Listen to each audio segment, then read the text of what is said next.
नमः नमः संस्कृताय। स्वागत है ज्ञान वैविध्य चैनल में आपका हार्दिक अभिनंदन, हार्दिक स्वागत।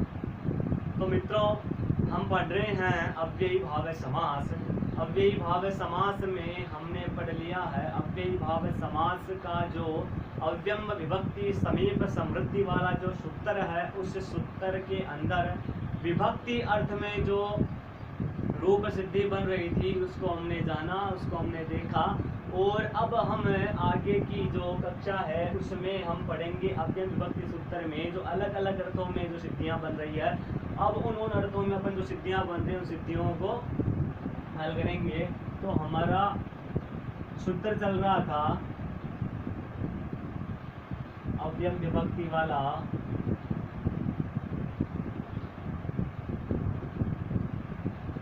आपको पता है इस सूत्र के अंदर जो 16 प्रकार की जो धातुएं 16 प्रकार के रूपों में अलग अलग रूप सिद्धियां बन रही थी। 16 जो अलग अलग शब्द थे उन अर्थों के अंदर अव्ययी भाव समास हो रहा था। तो अब जो अलग अलग रूपों में जो अलग अलग शब्दों में जो अर्थों के अंदर जो अलग अलग रूप बन रहे थे उनको हम देखें तो विभक्ति अर्थ में हमने देख लिया था विभक्ति समीप समृद्धि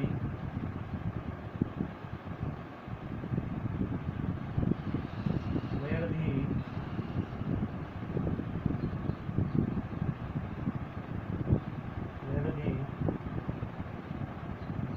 अर्थाभाव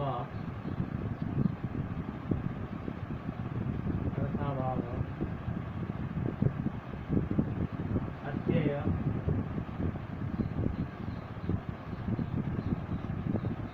असंप्रति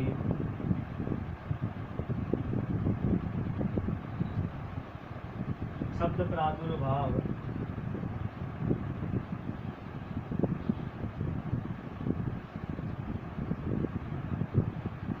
इनमें जो इनके रूप है वो इस प्रकार है।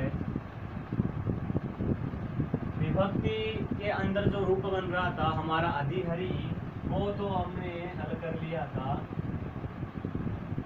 अधिहरि। अब समीप अर्थ के अंदर रूप बनता है उत्कृष्टम।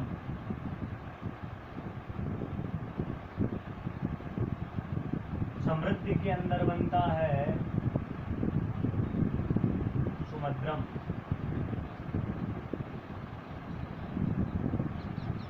वैरधि के अंदर बढ़ता है दुर्यवनम।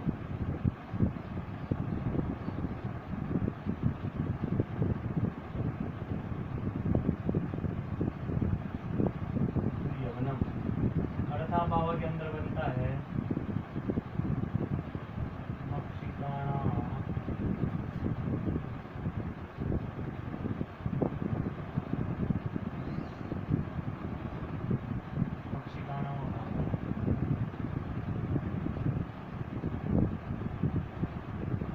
ये रूप बन रहे हैं। तो अब विभक्ति के अंदर एक रूप और बनता है। वो रूप हम देखें तो उसके अंदर एक सूत्र और आता है। तो वो सूत्र है कि ना अव्ययी भावात् अतो अमत्व पंचम्या। ये सूत्र कहता है कि नाव्ययी भावात्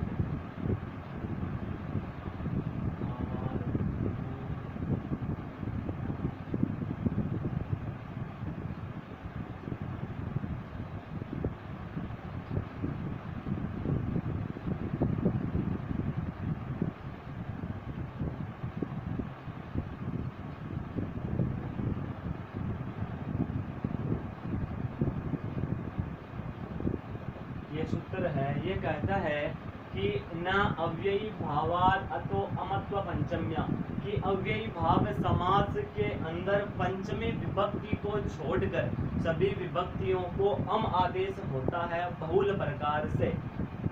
तो ये क्या कहता है कि अव्ययी भाव समास के अंदर पंचमी विभक्ति को छोड़कर अम अतु पंचम्या, पंचमी विभक्ति को छोड़कर सभी विभक्तियों को अम आदेश करता है बहुल प्रकार से।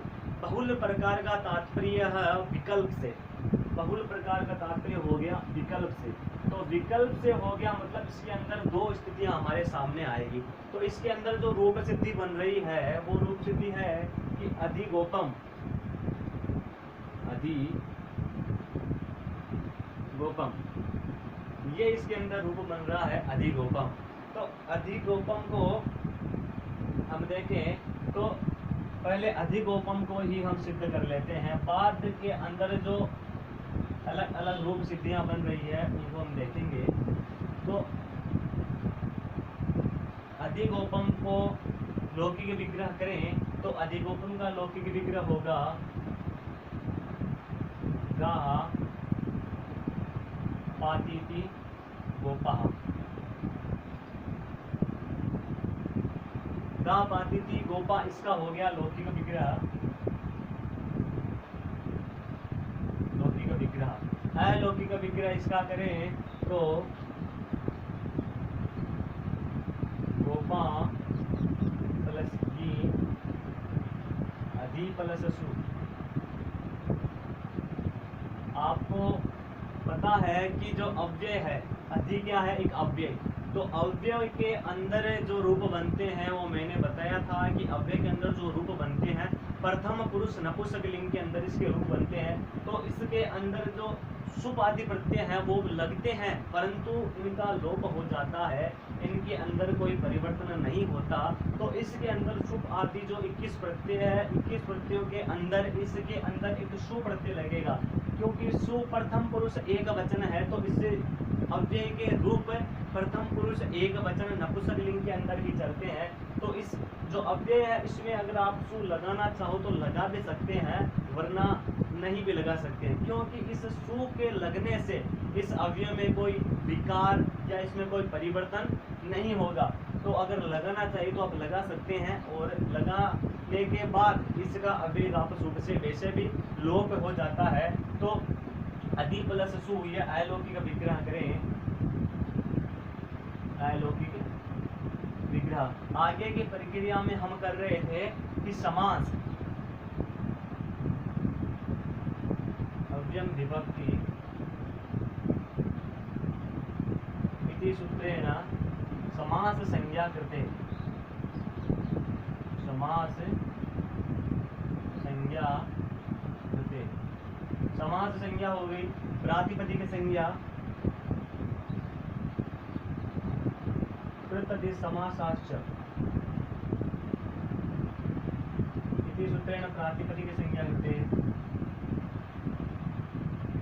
प्रातिपदिक संज्ञा कृते। प्रातिपदिक संज्ञा सुपो धातु प्रातिपदिकों से सुप का लुक, सुपो धातु इति सूत्रेण सुप लुक, सुप लुक, इससे सुप का लुक हो गया। तो हमारे सामने स्थिति क्या आई, सुप का लुक होने से हमारे सामने स्थिति आई गोपा और अधि, ये हमारे सामने स्थिति आ जाती है। तो यह स्थिति आ जाने से प्रथमा निर्दिष्टम समाप उपसर्जनम से इसका उपसर्जन संज्ञा हो गई। प्रथमा निर्दिष्टम जो सूत्र है इससे इसकी उपसर्जन संज्ञा, उपसर्जन संज्ञा होने से उपसर्जनम पूर्वम, उपसर्जनम पूर्वम इति सूत्रेण पूर्व रूप कृते। पूर्व प्रयोग होने से अधिगोपा यह रूप बन गया, अधिगोपा ये रूप बन गया। तो इसके अंदर एक सूत्र आता है अव्ययी भावश्च। अव्ययी भावश्च क्या करता है, अव्यय संज्ञा, अव्यय संज्ञा कह दो या नपुंसक संज्ञा कह दो, अव्यय संज्ञा इसके अंदर हो गई तो वो सूत्र लगता है अव्ययी भावश्च, अव्ययी भावश्च इति सूत्रेण अव्यय संज्ञा कृते। अव्यय संज्ञा या नपुंसक संज्ञा, अव्यय संज्ञा कह दो या नपुंसक संज्ञा कह दो। तो अव्यय संज्ञा होने से ह्रस्व नपुंसक प्रातिपदिकस्य, इस सूत्र से जो ये इस गोपा के अंदर हुई थी हमने अव्यय संज्ञा नपुंसक संज्ञा, तो ह्रस्व नपुंसक प्रातिपदिक जो नपुंसक था उसको ह्रस्व कर देता है, ह्रस्व नपुंसक प्रातिपदिकस्य। तो मैं यहाँ से रब करता हूँ।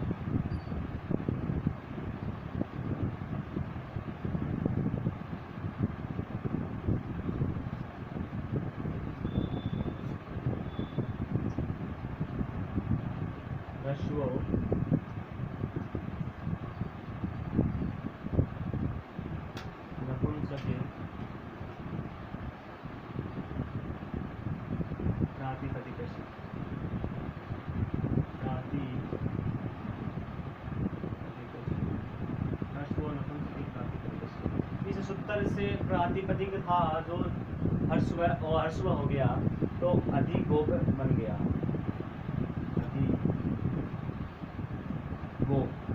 यह बन गया। अधिगोप बनने से यह प्रातिपदिक हो गया। तो जो न्यास था हमारा एक देश विकृत मन्यन्वत, उस न्यास के द्वारा शुभोत्पत्ति हो गई। एक देश विकृत मन्यन्वत, जो न्यास था उस न्यास के द्वारा शुभोत्पत्ति, और शुभोत्पत्ति हो जाने के बाद कृत समास शास्त्र से प्रातिपदिक संज्ञा और सूत्र से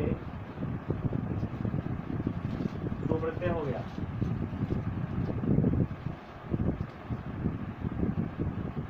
अधिगोप प्लस सु। तो इस स्थिति के अंदर अव्ययादाप सुप का लोप कर रहा था, परंतु उसके अंदर उस सूत्र को ना अव्यय भावादतो मतलब पंचम्या, इस सूत्र ने उसका निषेध कर दिया। तो यह सूत्र क्या कहता है कि पंचमी विभक्ति को छोड़कर सभी विभक्तियों को अम आदेश करता है। तो सभी विभक्तियों को अम आदेश करता है, तो सु विभक्ति को यह न अव्ययी भावांत तो अमत्व पंचम्या, इस सूत्र से इसको अम आदेश हो गया। अव्ययादाप सुप, इसको हम लिख सकते हैं कि अव्ययादाप सुप इति सूत्रेण सुप लुक प्राप्ते, सुलुक प्राप्ते न अव्यय भावाद अतो अमत्व पंचम्या इति सूत्रेण निषेध कृते प्रभाद कृते। तो अव्ययादाप सुप से सुप प्राप्त था तो इसको निषेध कर दिया, तो न अव्यय भावाद अतो अमत्व पंचम्या, न अव्यय भावाद, इस सूत्र के द्वारा हम आदेश हो गया। तो अधिगोप प्लस अम, अतो अम से इसका पूर्व रूप, अमी पूर्व से, अतो अम से क्या अमी पूर्व से इसका पूर्व रूप हो गया, तो ये रूप बन गया अधिगोपम।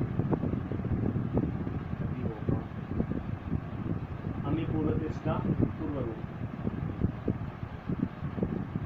अमी पूर्व, इस सूत्र से इसका पूर्व रूप हो गया, तो ये अधिगोपम बन गया। लेकिन इस अधिगोपम के बनने के बाद इसमें एक अगला सूत्र आता है। वो सूत्र क्या कहता है कि तृतीया सप्तमी और बहुलम, तृतीया और सप्तमी विभक्ति को, तृतीया और सप्तमी विभक्ति को बहुल प्रकार से हम आदेश करता है। बहुल प्रकार से मतलब वही विकल्प से तृतीया और सप्तमी विभक्तियों को हम आदेश करता है। तो ये हमने अधिगोपम रूप पढ़ लिया। इसके बाद जो अगला सूत्र आता है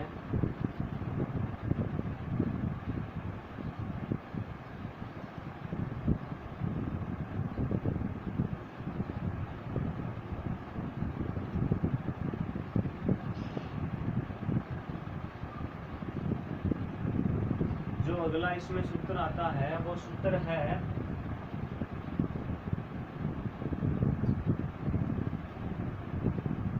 तृतीया सप्तमी और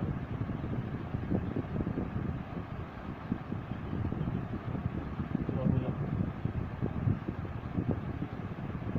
तृतीया सप्तमी और द्वितीया सप्तमी और बहुलम, ये क्या कहता है कि तृतीया और सप्तमी विभक्ति को बहुलता से, बहुल प्रकार से हम आदेश करता है, मतलब विकल्प से करता है। तो इसके अंदर दो स्थिति हमारे सामने आएगी। तृतीया और सप्तमी को विकल्प से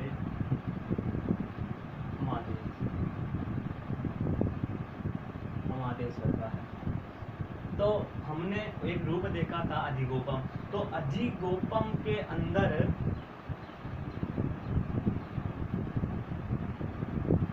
अधिगोप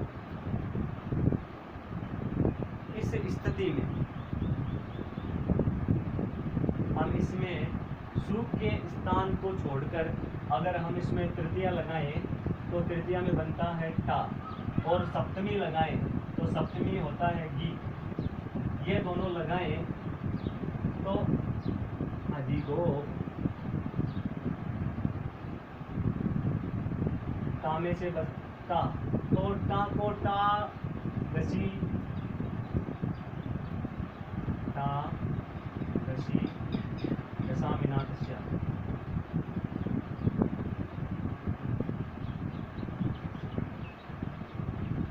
ये सूत्र है। तो टा घसी गसामिनातस्या, तो टा को ये करता है इन आदेश,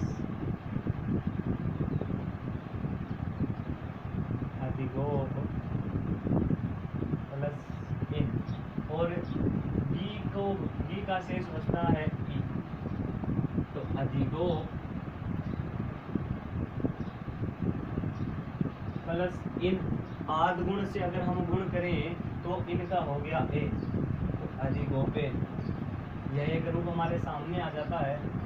और ई का करें तो ई का गुण हो जाता है तो अधिगोपे, अधिगोपे। यह रूप हमारे सामने निकल के आते हैं। तो तृतीया सप्तमी और बहुलम का यही कार्य है कि तृतीया और सप्तमी विभक्ति को बहुलता से हम आदेश करता है। तो इसके अंदर अलग अलग रूप, सप्तमी 7 वचनों के अंदर और 3 विभक्तियां हैं। तो जो 7 विभक्तियां और 3 वचन है, इसके जो अलग अलग रूप बनते हैं वो हम अगली कक्षा में पढ़ेंगे। आज हमने तृतीया सप्तमी और बहुलम का कार्य देखा, और जो विभक्ति अर्थ में जो रूप एक बन रहा था अधिगोपम, वो गोपम हमने रूप सिद्ध कर लिया। तो आगे की जो हमारी कक्षा होगी उस कक्षा के अंदर हम जो तृतीया सप्तमी और बहुलम से विकल्प से और जो रूप बन रहे हैं उन रूपों को देखेंगे। तो मित्रों, मैं आशा करता हूँ कि ये आपके अवश्य समझ में आ रहे होंगे। और एक बात है मित्रों कि इससे जो वीडियो से आप जरूर लाभान्वित हो रहे होंगे। और मैं आशा कर रहा हूँ मित्रों, एक आपसे अनुरोध है कि आप वीडियो देखकर कमेंट के माध्यम से मुझे अवगत ज़रूर कराएं कि आपको वीडियो कैसा लग रहा है, आप वीडियो से कुछ लाभ उठा पा रहे हैं, कुछ मेरे से त्रुटि हो रही हो तो मुझे अवगत ज़रूर कराएं, जिससे क्या मोटिवेशन मिलता रहे और इससे क्या हमें भी एक मोटिवेशन तौर पे मिलता है। तो उत्सुक, हमारी भी जो उत्सुकता है वो बढ़ती है कि कोई तो हमसे कुछ पढ़ रहा है, कुछ जान रहा है। तो आपसे यही अनुरोध है कि आप ज़्यादा से ज़्यादा इस समास प्रकरण को अध्ययन करने का प्रयास करें। आज की कक्षा में इतना ही। नमो नमः। नमः।